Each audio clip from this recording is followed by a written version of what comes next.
ژن ژیان ئازادی ژیان ئازادی ژیان سەرچەوە برا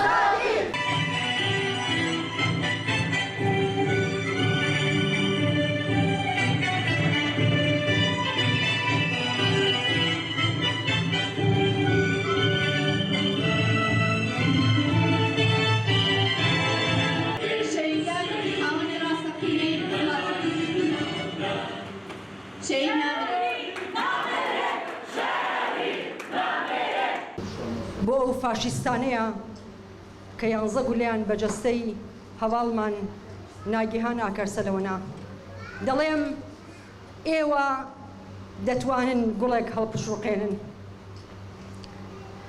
ئێوە دەتوانن گوڵێک هەڵپشوقێنن، بەڵام ناتوانن بە هیچ شێوەیەک ڕێ لە هاتنی بەهار بگرن. ئێوە دەتوانن دارێک ببڕنەوە، بەڵام ناتوانن ڕێ لە دارستان بوونی فەلسەفەی ژن ژیان ئازادی بگرن. هەواڵ زیلان داری بانیان بوو، هەمووتان دەزانن داری بانیان چەند بە ئاسمانە هەڵدەکشێ گەورە دەبێ، ئەوەندەی دیکە لەقەکانی بەرەو زەوی ڕۆ دەچێ و جارێکی دیکە دەبێتەوە بەڕەک. ناگیهان ئاکارسەر داربەڕوو بوو، ئێستاش داربەڕووە. ڕەگەکانی بە قوڵایی زەویدا ڕۆ دەکات و لە بەرامبەر بە سەختترین باهۆز ڕادەوەستێ. پێم وابێ ڕێکەوت نییە، قەدەریش نییە کە لە هۆڵێکی ئاوادا بە ئامادەبوونی ئەم هەموو ڕەنگە جوانەی کۆمەڵگاکەمان لە هۆڵێک بە ناوی ژنێکەوە ئەجێخان ئەم پرسەیە دەگیرێ. ئەمە وزەی گردردونی هەواڵ زیلانە، زۆر باوەڕی بە ڕایەڵەی هەست و عەقڵ هەبوو. دەیگوت تۆ چەند بە عەقڵ بیر دەکەیتەوە، دەبێت لە هەمان کاتدا هەستت بە پێی عەقڵ بجوڵێنی، چونکە عەقڵ بەبێ هەست درڕندایەتی دروست دەکات. ئەوانەی هەواڵ زیلانیان شەهید کرد عەقڵێکی درڕندەی بێ هەستن، بێویژدانن، بێ ئەخلاقن. تێکۆشەرێکی بەردەوام بوو بۆ پێشخستنی ژنان بەگشتی و ژنی کورد بە تایبەتی. ئەو لە سلێمانی لە باشووری کوردستان وەک پەناهەندەیەک بوو، بەڵام بە چالاکی و وزەی بەردەوامی و بە تێکۆشانی هەموو سنوورەکانی بڕی بوو. هەواڵ زیلان ژنە لێکۆڵەر و ئەرشیڤان و ڕۆژنامەنووس بوو. تەواوی ژیانی بە دروشمی ژن ژیان ئازادی تەرخان کردبوو بۆ تێکۆشان و خەباتی ژنان. ئەو ژیانی لە پێناو گەڕان بە دوای دانایی و ژیریدا بەخت کرد. بیر و باوەڕەکانی خۆی تێکەڵ بە هەر شوێنێ دەکرد کە بۆی دەچوو. هەمیشە بەرگری لە جەوهەری ژن و کۆمەلگا دەکرد. تیرۆرکردنی هەواڵ زیلان تیرۆری خەونی گەشەکردن و پێشکەوتن خوازی و بەرەو پێشچوونی هەموو مرۆڤێکە کە هەمیشە چاوی لە ڕووناکیە. مەخابن داگیرکەر و تیرۆریستان هەمیشە لە ژنی ئازا دەترسن. لە ماوەی 1 ساڵدا 5 کەسی مەدەنی بە تیرۆری سیاسی ڕەشەکوش کران لە سنووری ئیدارەی سلێمانی. گەیشتە ژنە ئەکادیمیستی باکوور خاتوو ناگیهان و تیرۆری کرد. خاتوو ناگیهان هەواڵێکی تێکۆشەر و خاوەن فکر و قەڵەم بوو. ئەندامی بۆردی ئەکادیمیای ژنۆلۆجی بوو. دەیان بروی بیرۆکە و پرۆژەی زانستی و ئەکادیمی لە خەیاڵیا بوو بۆ بەرەو پێشچوونی ڕەوشی ژن. بەڵام بەداخەوە دژمنانی کورد و ئازادی و تاریک پەریستان بواریان نەدا ئاواتەکانی بێتەدی و ترسنۆکانە تیرۆریان کرد.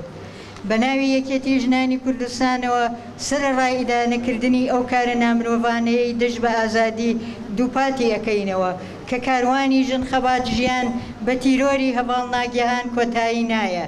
ئەم جۆرە کردارانە زیاتر هانی شۆڕش و تێکۆشانمان ئەدات لە پێناو بەدیهێنانی ماف و ئازادی لە کوردستانە. نەمری بۆ هەواڵ ناگیهان، نەمری بۆ سەرجەم شەهیدانی کوردستان.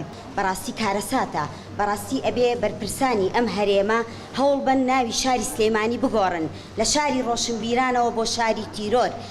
لە ڕاستیا شەهیدکردنی کەسێکی وەکو هەواڵ ناگیهان تەنها کوشتنی جەستە نییە، بەڵکو کوشتنی فکرە، کوشتنی بیر و باوەڕە، کوشتنی ئەکادیمیایە.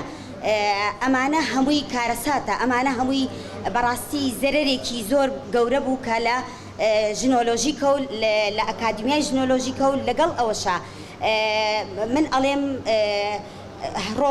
ڕۆژانە کەسانی وەکو هەواڵزیلان ئامادە ئەکرێت، کەسانی وەکو هەواڵزیلان دروست ئەکرێتەوە، بەڵام ئەمانەوێت یعنی ئێمە پێویستمان بەوە هەیە جارێکی تر بگەڕێینەوانێ بۆ دواوە بزانین ئێمە لەم شارەیە لە 30 ساڵی ڕابردووە بە هەموو هەرێمی کوردستانەوە کوشتنی ژن بوو بە ناوی تیرۆر، بە ناوی هینەوانەیە شەرەفەوانێ بەداخەوانێ، بەڵام ئەم جارەیان هەستان کوشتنی ژنیان کرد بە مۆرکێک بۆ مۆرکێکی سیاسی، ئینجا دەستیان کرد بەوەی کە ژنان شەهیدکەن تیرۆرکەن، تیرۆری سیاسی. ناگهان اولا زیدان و یکی لکولینر و یکی کسی اکادمیسیان جیان خواه توایی جبو گل خواه جبو آزادی توایی جنا جیانک رومت راستی جیان کرد لیم مخابن دجمنین گلی کرد دجمنین آزادیا جنا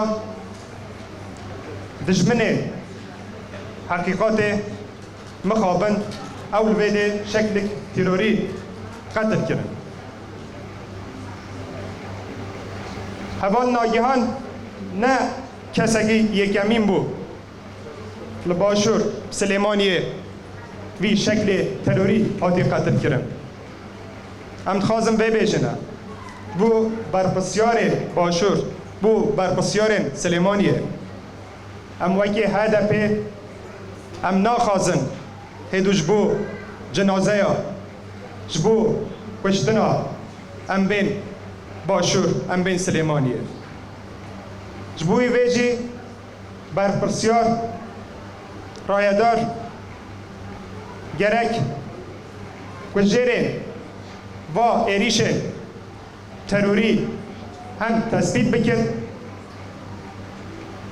رایا گشتی را جی پار بکرد و پیشی جی ایریشن نو بگیره ئەو تێکۆشان و فەلسەفەیە کە پێویستە کۆمەڵگەی پێ هوشیار بکەینەوە بەرەو ئازادی قوربانی دەوێت ئازادی واتە هەڵوێست کردار تێکۆشان هیوا و ئامانج و ڕەنج خواستە بۆ ئازادی ژنە تێکۆشەر هەڤاڵ زیلان لەسەر ئەو بنەمایە تێکۆشانی کرد خەونی گەورەی هەبوو بۆ ژنانی کورد کە ببنە خاوەن میراتێکی کە ڕەنج و بەرهەمی ئەدەبی مێژوویەکانی ژنانی کورد ون نەبێت وەک چۆن لە مێژوودا ون کراوە و نکوڵی لێکراوە هەبوونی ژن لەو شوێنەوارەنەدا ون بووە و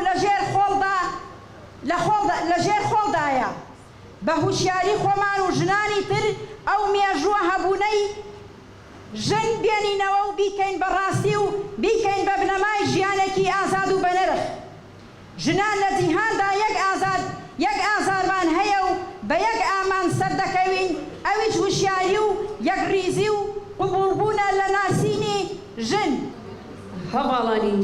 هەواڵ ناگیهان ڕۆژێکی ئاسایی نەبوو چونکە ئەو ڕۆژە یادی سەرکردا شەید سیروان بوو بۆیە دوژمنان دەزانن لە چ کات و ساتێکدا هەواڵان و تێکۆشەران و وڵات پارێزانی ئێمە کەنە ئامانج.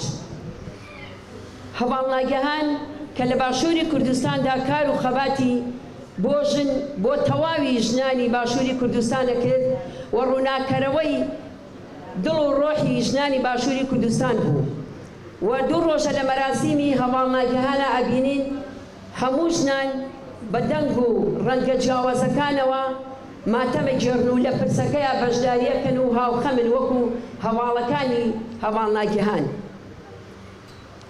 لە باشووری کوردستانە هەموومان نەزانین هەر ڕۆژی ژنێک تیرۆرەکرێ لە ژێر ناوی شەرەفدا بەڵام ئەمڕۆ جارێکی تر لە ژێر ناوی ژنانی وڵات پارێز و ژنانی سیاسیدا هەواڵ ناگیهان شەهید دەکرێ.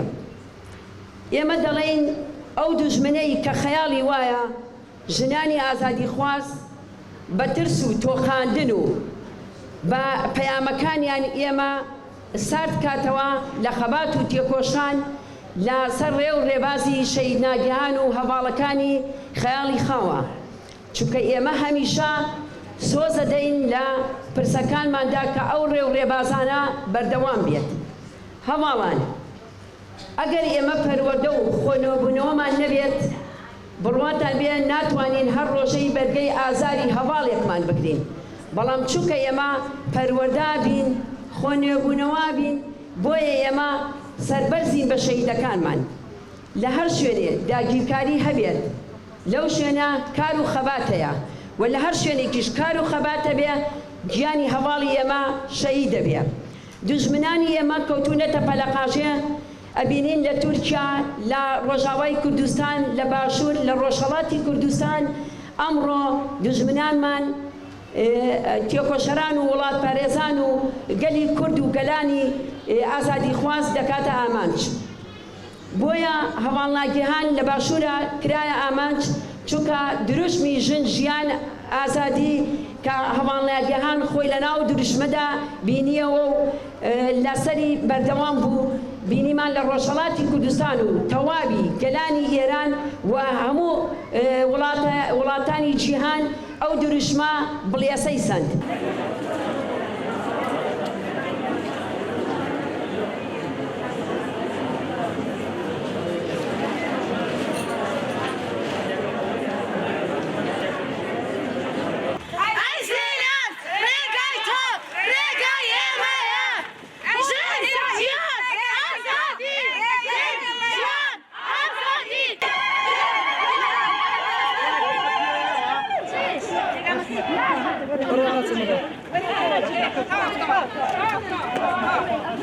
Şöyle